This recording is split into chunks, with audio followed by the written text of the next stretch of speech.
John, you still carry your Ku Klux Klan card? I have. Do you have it? January '79. You have it? Why do you keep that? Wow. Because it's a memento of my career, and if I'm ever in a car crash and I die, some poor cop's going to come upon my mangled body, black body, and he's going to find this and just freak out.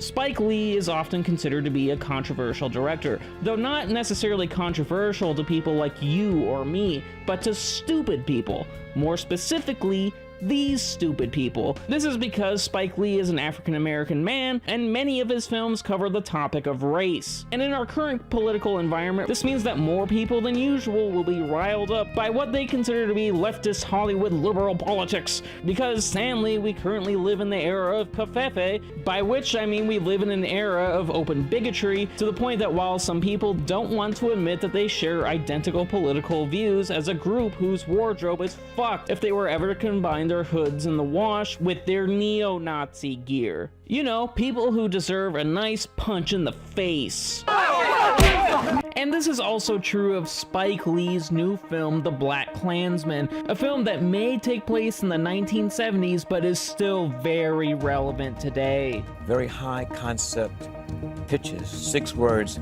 Black man infiltrates KKK. Based on the true story, The BlacKkKlansman follows 1970s detective Ron Stallworth, as played by John David Washington. Yeah, the son of Denzel Washington. He's the first black officer in the Colorado Springs Police Department, and one of his first assignments was to investigate whether the local chapter of the Klu Klux Klan was a threat. When he decided to give the corporate sponsors of New Balance a call, he establishes contact with the terrorist organization. But seeing as he's a rookie, he accidentally gives the KKK his real name rather than an alias, so he has to team up with a white Jewish officer named Flip, played by Adam Driver, who meets with the KKK in person as the fake Ron Stallworth, while the real Ron Stallworth talks to the KKK over the phone. Since you asked, I hate blacks.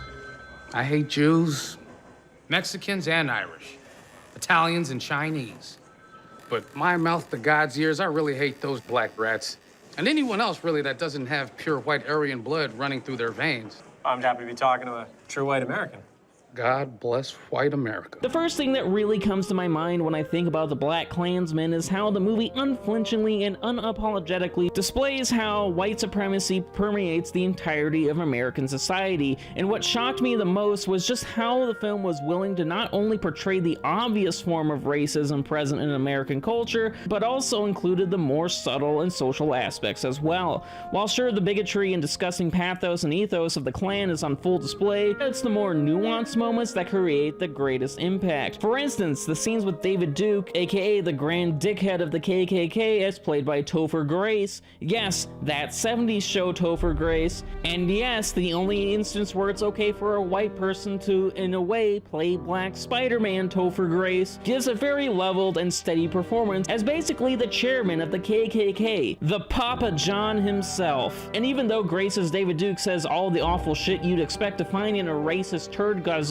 Grace presents himself in a way as if he was like an old college chum and a friend, even though in reality he's like that racist cousin at Thanksgiving who always quotes Tucker Carlson talking points. There's a lot I don't know. Adam Driver as Philip, or as the movie sometimes refers to him as the in-person Stallworth, goes through a really meaningful character arc that's quite effective in helping us discover just how deep the Klan's bigotry goes. I mean, sure, okay, admittedly, yes, we already know that the Klan is terrible and we know what they're capable of, but it's different when you see like an actual visual representation of just how fucking awful they are. And Driver's performance emphasizes the point that how the Klan's bigotry isn't just reserved for African Americans, but also for people of the Jewish faith like himself, as he learns that he too has something to lose if the Klan succeeds, as does other marginalized people too. And why you acting like you ain't got skin in the game, brother? However, the biggest performance with the most nuance in the film that presents the BlacKkKlansman's themes and how pervasive white supremacy is in American society comes from the incredible performance by John David Washington. And seriously, it's a performance so good that I really hope that he at least gets an Academy Award nomination for Best Actor. actor, though of course you never know with the Oscars.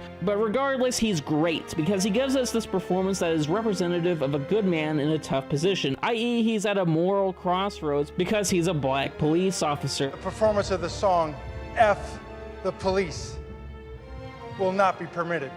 And the movie itself makes it clear where it stands on this issue. Because no matter how nice and well-intentioned Stallworth is and how much he really does want to try and change the system, the movie presents the American government and the institutions to have a fundamental bias because its government was created by white men, thus having laws and rules that benefit them and protect them the most.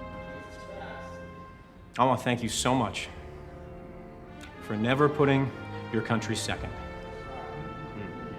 America first. Spike Lee's fantastic filmmaking hammers this point home akin to a hammer smashing an anvil, and uses this camera as if it were a megaphone to tell us how relevant the story is to our current modern predicament. Once again, the era of Big Lee. This can most notably be seen with how Lee utilizes the editing technique of juxtaposition. In fact, in what will likely go down as some of the greatest editing in film history, there is a scene that crosscuts a KKK initiation ceremony and a Black Panther rally. That makes it abundantly clear the differences between the Klu Klux Klan and the Black Panthers. So yeah, you can shut up with that false equivalency argument now. But you also had people that were very fine people on both sides. Shut the fuck up, Donnie. Now, admittedly, the movie does contain some brevity despite the serious subject matter. Sure, the BlacKkKlansman grips us with its intensity, but there are moments that were genuinely really funny, and a good amount of this is due to how well Adam Driver and John David Washington play off of each other. Tonally, Spike Lee is threading the needle by combining a good amount of wit with the drama, and this is not even to mention how some of the aspects of the movie are shot in a way that references other film genres like blaxploitation, procedural, crime drama, and etc. And this could have easily sunk the film, which really was a risk seeing as some of Spike Lee's films falter because of this issue. Yet in the BlacKkKlansman, the tone shifting works because the messaging and story are consistent, it's on point, the acting is superb, many moments are very tense and make us get really worried about the characters, and most importantly, the story is impactfully relevant. Definitely don't miss this one.